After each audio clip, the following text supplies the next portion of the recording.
Siamo stati informati come amministrazione comunale dai proprietari di Monte Castello che tantissimi cinghiali sono presenti nell'area del monte, si sono spinti fino in prossimità dell'abitazione e quindi sono a un passo da Piazza Roma e da alcune piscine di alberghi termali.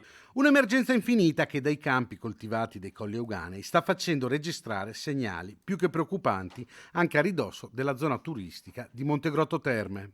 È preoccupato il sindaco Riccardo Mortandello che i cinghiali rischia di vederseli arrivare anche nel cuore della città, a ridosso del municipio. Sappiamo benissimo che l'ente parco sta facendo di tutto, che i teleselettori, che sono tutti volontari, stanno mettendo cuore e anima con gli strumenti che la regione dà loro a disposizione, ma ciò non basta. È un problema ciclico questo dei cinghiali, è un problema che si ripete nella stessa misura da anni. Quindi mi appello alla Regione perché finanzi abbattimenti, trovi risorse per cercare di gestire questo fenomeno dei cinghiali. Io spero che i cinghiali non arrivino in piazza. Noi come amministrazioni comunali abbiamo le mani legate su questo fenomeno, di conseguenza mi appello agli enti sovraordinati perché si mettano una mano sul cuore e soprattutto una mano sul portafoglio per cercare di gestire il fenomeno, specialmente in una zona turistica.